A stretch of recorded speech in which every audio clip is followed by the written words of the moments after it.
کیا گیا ہے۔ اسلام کی تاریخ انتہائی دردناک ہے۔ حضرت مولا کائنات رضی اللہ تعالی عنہ کو ابن ملجم نامی بدبخت نے جو ہے وہ تلوار کا وار کر کے جو زہر میں بجھی ہوئی تھی شہید کیا ہے۔ تو یہ بغض اور دشمنی رکھنے والے لوگ تھے جو زمانے میں موجود تھے۔ ایک طرف ایسے تھے جو الہ اور معبود کہتے تھے، اور آپ جانتے ہیں کہ حضرت علی المرتضیٰ رضی اللہ تعالی عنہ کی قبر لوگوں کی نظر سے چھپا کے بنائی گئی، اس ڈر سے کہ لوگ آپ کی قبر کو اکھیڑ نہ دیں، کیونکہ خارجی اس قدر جو ہے وہ زور آور ہو گئے ہوئے تھے۔ اسلام کی تاریخ دردناک ہے۔ حضور علیہ السلام فرماتے ہیں جتنے دکھ مجھے دیے گئے کسی کو نہیں دیے گئے، کسی نبی کو نہیں پہنچے۔ حضرت صدیق اکبر رضی اللہ تعالیٰ عنہ کی 2 سال 2 ماہ 8 دن دور خلافت آپ کا زمانہ دیکھیں، ٹکنے نہیں دیا گیا، سازشیں، مصائب، اعلان۔ حضرت سیدنا عمر رضی اللہ تعالیٰ عنہ کو شہید کیا گیا۔ حضرت عثمان غنی رضی اللہ تعالیٰ عنہ پہ 40 دن پانی بند رکھا گیا اور پھر انہیں شہید کیا گیا۔ حضرت مولا کائنات شہید کیے گئے۔ حضرت امام حسن کو زہر دیا گیا۔ حضرت امام حسین کو بچوں کے سامنے ذبح کر دیا گیا۔ حضرت امام اعظم ابو حنیفہ کی وفات جیل میں ہوئی ہے۔ امام احمد بن حنبل کے بدن پہ اتنے کوڑوں کے نشان تھے کہ جب قمیض اٹھاتے تھے تو ہر جگہ کوڑوں کے نشان ہی نظر آتے۔ امام مالک کو مدینے کی گلیوں میں گدھے کے اوپر بٹھا کے کالا منہ کر کے وقت کے حاکم نے پھرایا۔ حضرت مجدد الفسانی علیہ رحمہ کو گوالیار کے قلعے میں جو ہے وہ قید کیا گیا۔ علامہ فضل حق خیر آبادی کو جزیرہ انڈمان کالے پانیوں کی سزا دی گئی۔ اہل حق کی تاریخ دیکھیں، دردناک تاریخ ہے۔ آج بھی کابل میں، کندھار میں، قلعہ جنگی میں، دشت لیلہ میں، تورا بورا میں، تکریت میں، موصل میں، بغداد میں، کشمیر میں، غزہ میں، یہاں برما میں دیکھو کون سی قیامت نہیں توڑی جا رہی۔ ہمارے ساتھ ماضی دیکھیں تو ہمیں بغداد کی وہ دردناک کہانی سامنے آتی ہے جب انسانی کھوپڑیوں کا مینار تعمیر کیا جا رہا ہے اور منگول سردار نے اپنی فوج کو حکم دیا تھا کہ جو کسی مسلمان کا سر نہیں لائے گا اس کا سر کاٹ کے اس مینار پہ لگائیں گے۔ پھر لوگ پیسے لے کے پھرتے تھے کہ مسلمان کا پتہ دے اور اس کی کھوپڑی کاٹی جائے۔ کچھ لوگ جان چھپانے کے لیے تہہ خانوں میں گھس گئے۔ پھر دجلہ کا بند توڑا گیا، 1.25 لاکھ لاشیں ہم نے تہہ خانوں سے نکالی تھی۔ اندلس کی تاریخ پڑھیں، ہمارے ساتھ جو قیامت توڑی گئی۔ مصر کے اندر 30,000 فاطمی وہ شہید کیے گئے۔ غریب و سادہ و رنگی ہے داستان حرم، نہایت اس کی حسین اور ابتدا ہے اسماعیل۔ یہ اسلام کی تاریخی درد سے، خون سے بھری پڑی ہے۔ تو حضرت مولا کائنات سیدنا علی المرتضیٰ رضی اللہ تعالی عنہ کو اس وقت اگر خدا کہنے والے بدبخت تھے تو ان کو شہید کرنے والے اور اس ڈر سے کہ ان کی قبر کو کھیڑ نہ دیا جائے خارجی اتنے زور آور ہیں تو ان کو جو ہے وہ لوگوں کی نظروں سے چھپا کر کے جو ہے وہ رکھا گیا۔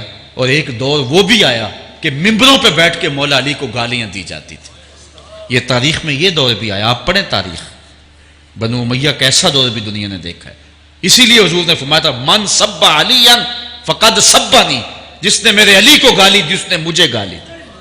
اور لوگوں نے ممبروں پہ بیٹھ کے باقاعدہ حکومت کی طرف سے یہ جو ہے وہ قانون تھا کہ تمہارا خطبہ مکمل نہیں ہوگا جب تک علی کو گالی نہیں دو گے۔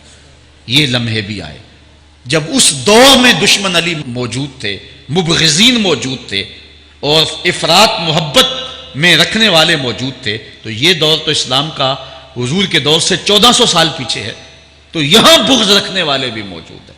اس عنوان کے ساتھ اگر عنوان چھیڑوں تو یہ لمبی گفتگو ہو جائے گی، یہ میرا موضوع نہیں ہے، لیکن اتنی بات میں کہوں گا، اللہ کا شکر ادا کرو، اللہ نے تجھے اہل بیت کے در کا بھی غلام بنایا ہے اور صحابہ کا بھی غلام بنایا ہے۔ کچھ لوگ صحابہ کا نام لے کے اہل بیت کو برا کہتے ہیں، کچھ اہل بیت کا نام لے کے صحابہ کے خلاف بکواس کرتے ہیں۔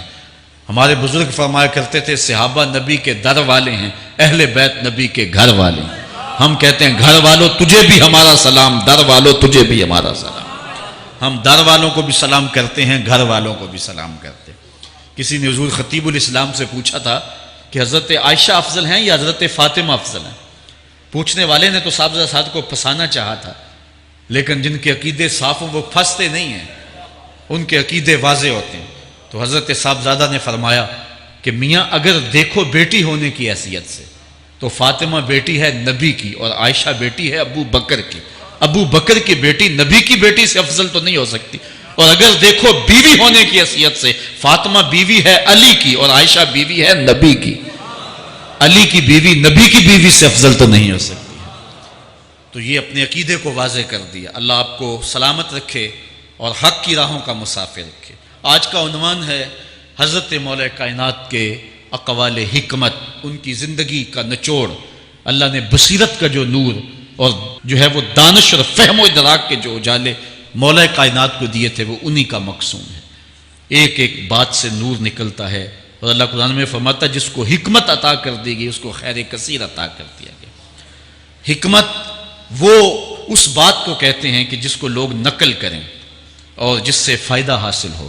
حضرت مولا کائنات کی باتوں کو لوگوں نے لکھا، یاد کیا اور آگے منتقل کیا.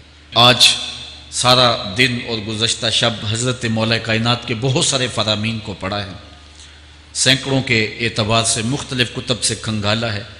اور جس طرح وہ ایک مکھی شہد نچوڑتی ہے کہ ایک ایک پھول پہ بیٹھ کر کے رس تیار کرتی ہے، ایک شہد آپ کے لیے تیار کیا ہے اور آج کی مجلس میں آپ کی نظر کرنا چاہ رہا ہوں. اور دیکھیے کہ مولا کائنات حکمت کے کیسے دروازے ہیں. اسی لیے حضور نے فرمایا آنا دار الحکمت و علی بابها، آنا مدینۃ العلم و علی بابها. میں حکمت کا گھر ہوں، علی دروازہ ہے. میں حکمت کا شہر ہوں، علی اس کا دروازہ ہے. تو شریف لوگ شہر میں دروازے کے راستے ہی جایا کرتے ہیں. دیواریں پھلانگ کر کے جانا شریف لوگوں کا شیوا نہیں ہوتا ہے. علم کی خیرات لینی ہے تو مولا علی کی دہلیز پہ آنا ہوگا. حضرت مولا کائنات فرماتے ہیں میں نے اپنے ارادوں کی شکست سے اپنے رب کو پہچانا ہے. جو میں منصوبہ بندی کرتا ہوں نتیجہ یہ نکلے گا، میرا خیال ہوتا ہے یہ ہوگا، لیکن ایسا نہیں ہوتا. ہوتا وہ ہے جو رب کو منظور ہوتا. اس لیے میں اپنے ارادوں کی شکست سے اپنے رب کو پہچانا ہے. حضرت مولا کائنات زندگی گزارنے کا ڈھب، اسلوب اور طریقہ بتا رہے ہیں. سنو، فرماتے ہیں خالط الناس مخالطتاً ان متتم معها بقوا وان عشتم ہنوا الیکم. لوگوں کے ساتھ ایسی زندگی گزارو کہ اگر تم مر جاؤ تو لوگ روئیں کہ کوئی قیمتی متاع کھو گئی، اور اگر تم زندہ رہو تو لوگ تمہاری صحبت کے مشتاق رہیں، تمہاری مجلس میں بیٹھنے اور تمہارے پاس آنے کی آرزو اپنے سینے میں رہے. مرو تو زمانہ تڑپے، تمہاری موت پہ لوگوں کے سینے میں دل دہل جائیں، اور جیو تو لوگ تمہاری خدمت میں حاضر ہونا اپنے لیے ایک سعادت مندی سمجھیں. مولا کائنات رضی اللہ تعالی عنہ دشمن پر طاقت پانے والے کے لیے ایک نصیحت کرتے ہیں. فرماتے ہیں اذا قدرت علی عدوک فاجعل العفو عنہ شکرا للقدرت علیہ. جب تو دشمن پر غالب آ جائے تو دشمن پر غالب آنے کا شکریہ کیا ادا کرنا ہے. دشمن ایک بہت بڑی مصیبت ہے، لیکن دشمن زیر دام آ گیا اور وہ تیرے قابو میں آ گیا اور اس کا سر تیرے پاؤں تلے ہے. اب اللہ کا شکر اس حال میں کہ مالک تو نے دشمن پر مجھے غلبہ دیا، طاقت دی، تو شکر کیا ہے؟ تو حضرت مولا کائنات فرماتے ہیں دشمن پر غالب آنے کا شکریہ یہ ہے کہ دشمن کو معاف کر دو. یہ بڑے لوگوں کا شیوا ہوتا ہے. جب دشمن قابو آ جائے تو پھر اس سے درگزر کرنا یہ اللہ تعالیٰ کا شکر ادا کرنا ہے. یہ اللہ تعالیٰ جل شانہ کی اس کرم نوازی کا شکریہ ادا کرنا ہے. زہد کیا ہے؟ حضرت مولا کائنات رضی اللہ تعالی عنہ کا ایک 4 لفظی فرمان سنیے اور زہد کی تعریف کتنی خوبصورتی کے ساتھ کی. فرمانے لگے افضل الزہد اخفاء الزہد. بہترین زہد یہ ہے کہ زہد کو پوشیدہ رکھا جائے. بہترین زہد یہ ہے کہ زہد کو پوشیدہ رکھا جائے. ہم تو اپنی عبادتوں، اپنی نیکیوں، اپنی سماجی خدمات کے اشتہار چھپواتے ہیں نا. وہ کسی زمانے میں ہم سنتے تھے نیکی کر دریا میں ڈال، اور اب کہتے ہیں نیکی کر اخبار میں ڈال.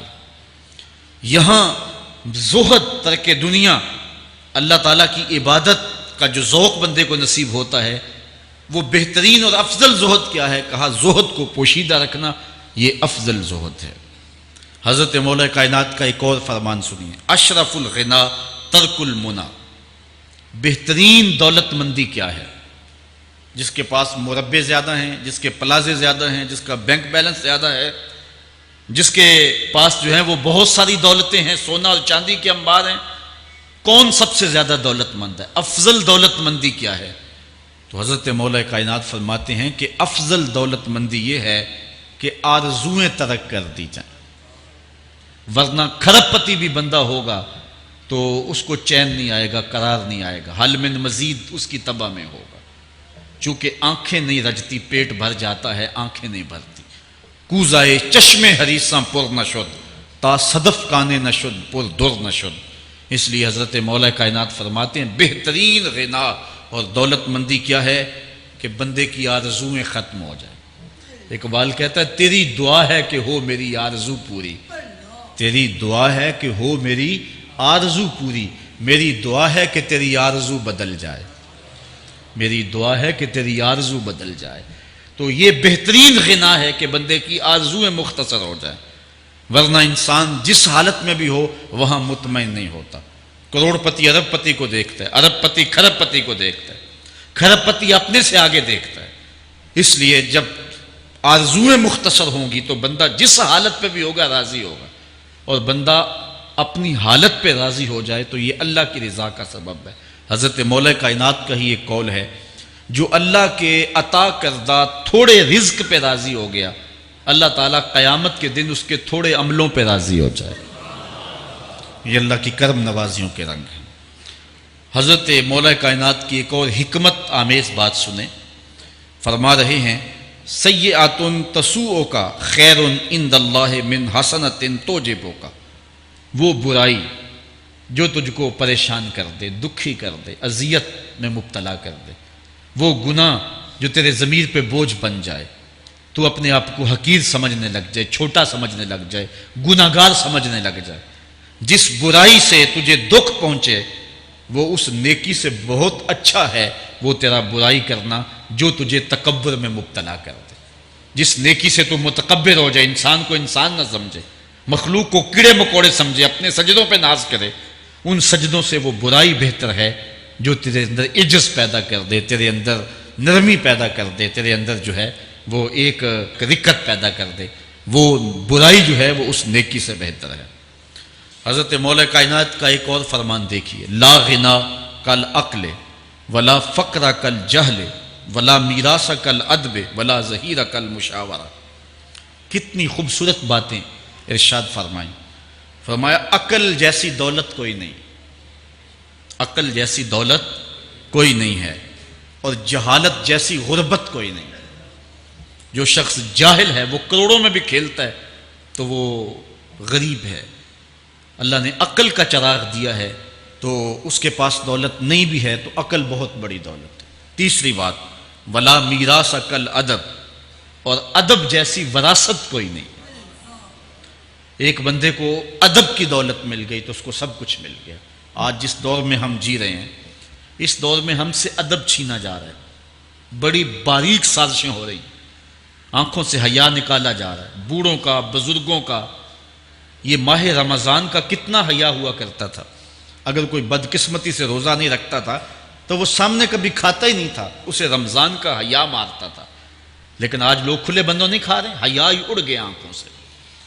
اس طرح اہل بیت کا حیا آنکھوں سے نکل گیا، اصحاب رسول کا حیا آنکھوں سے نکل گیا، نبی کا حیا لوگوں کی آنکھوں میں نہیں رہا۔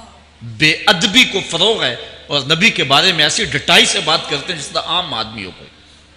یہ بے حیائی کا اور بے ادبی کا دور ہے، جبکہ ادب ایک بہترین وراثت ہے۔ اگر آپ مجھے پوچھیں کہ دین کیا ہے، ایک تو ہے کہ 3 گھنٹے کا واز کیا جائے کہ دین یہ ہے، اور ایک ہے کہ 2 لفظوں کے اندر بتایا جائے دین کیا ہے۔ تو اگر 2 لفظوں میں بتانا چاہوں تو اقبال کا لہجہ ادھار لینا پڑے گا۔ اقبال کہتا ہے دین سراپا سوختن اندر طلب، انتہائش عشق آغازش ادب۔ طلب محبوب میں تڑپنے کا نام دین ہے، ادب سے شروع ہوتا ہے عشق پہ ختم ہو جاتا ہے۔